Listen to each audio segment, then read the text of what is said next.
Hello again, internet friends, and welcome back to another episode of Days of Our Lives. This week I want to talk to you about an experience I had a couple years ago with the bench press and pec flies.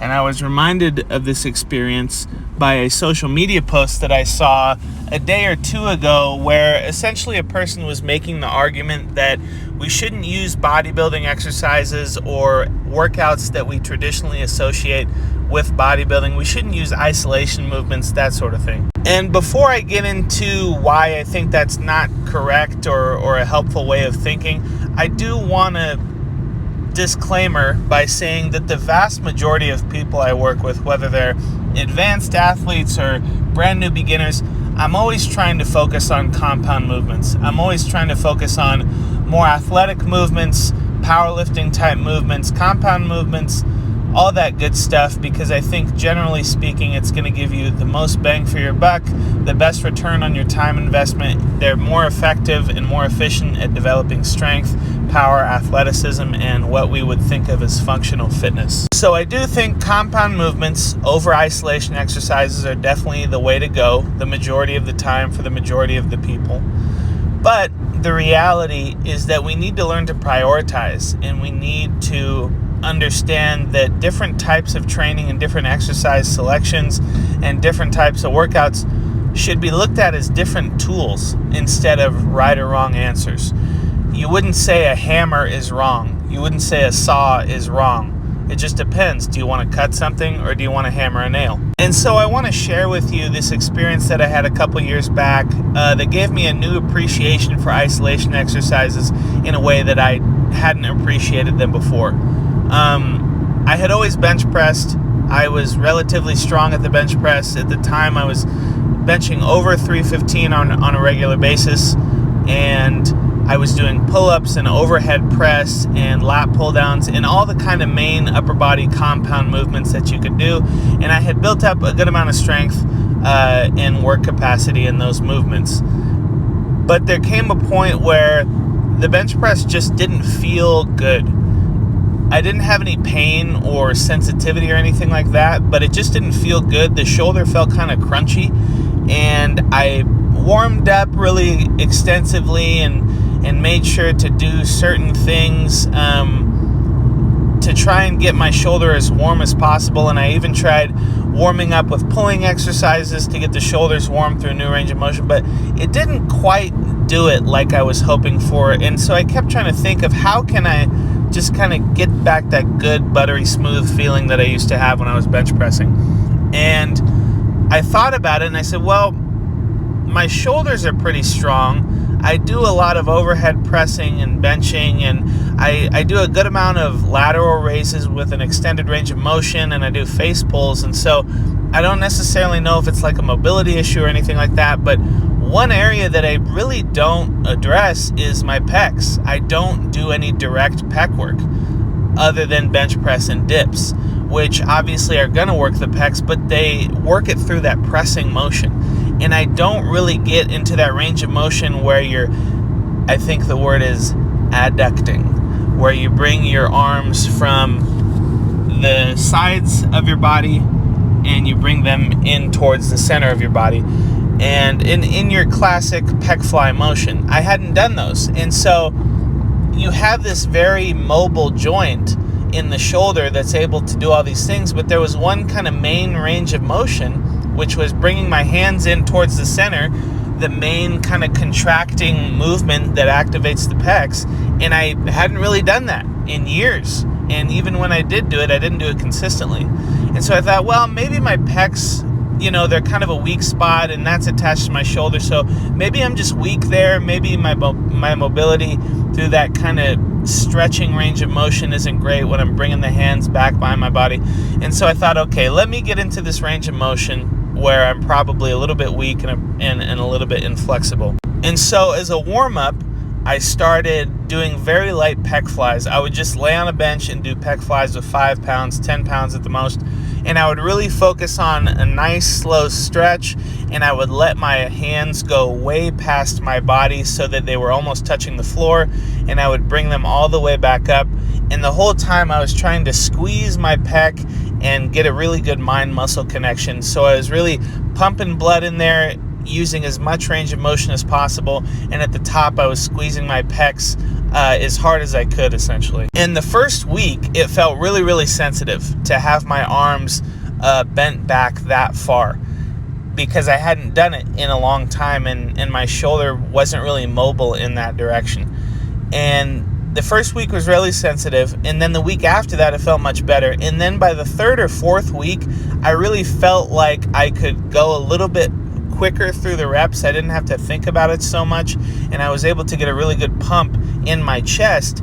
And lo and behold, I felt great when I went into bench press, in that kind of sticky, crunchy feeling that I had kind of went away. And so I continued to do that, and now, pec flies are kind of a regular part of my training. I'll pull them in and out depending on what I'm doing during different periods of training, but they're a consistent, they consistently make an appearance in my training on and off. And so that experience really helped me appreciate isolation movements in a way that I hadn't appreciated them before.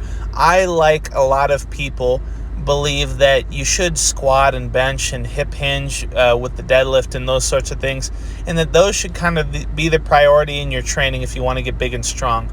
But a lot of times we do that to a diminishing rate of returns, and then we start to forget that actually isolating a muscle group by itself can be really, really helpful sometimes, especially if you have a body part that's maybe not feeling that great. It might be because, like me in the bench press, I had pretty strong shoulders and traps, and those were really tense during the bench, but I maybe wasn't using the chest as much as I was my delts and my triceps, just because of my own habits as a lifter and maybe because of the way I bench. And so the chest ends up being this somewhat neglected area that's not really getting activated. It's not really being used through its full range of motion.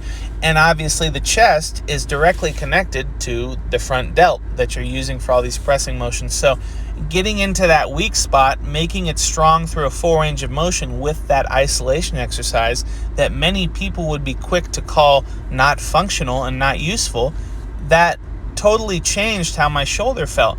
And that probably added years of productive bench press training onto my career, as opposed to if I had the attitude of, I don't do isolation exercises because those are bodybuilding movements, and I'm not a bodybuilder, so I'm not going to do those. Because when you've been lifting long enough, you start to realize that doing similar movements all the time, you get banged up and things start to not feel great, and that compiles after a while, and a lot of times that turns into a much bigger problem. And a similar thing happened a couple years back. I remember hearing a story from one of the world's strongest man competitors. I can't recall his name, but he had torn his bicep in preparation for a competition.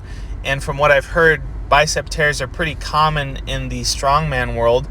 And on his comeback in his training, he was doing a lot of dedicated bicep work, stuff to make his biceps stronger. And he felt that that was a really big factor in him coming back and being able to do those big compound movements again, whether it be lifting up an Atlas stone or lifting up a log into a clean position so he can overhead press it. And you can kind of imagine, like in a deadlift, you are handling 6, 7, 8, 900 pounds, but a lot of that load is going into your posterior chain, and your biceps aren't necessarily being challenged like they would be with an Atlas stone or with a log that you're going to have to clean up onto your shoulders. Suddenly the biceps are being loaded with 400 and 500 pounds sometimes, and that's a tremendous amount of stress on that muscle and on that tendon. And so if you can make those as strong as possible, they're going to be more prepared and have more potential to be safe and be able to perform with those type of movements. And so although we don't want to prioritize isolation movements and bodybuilding type exercises for a number of reasons, we do want to focus on compound movements that most people associate with being strong and athletic, and we're using the whole body and that type of thing. Don't take any tools off the table.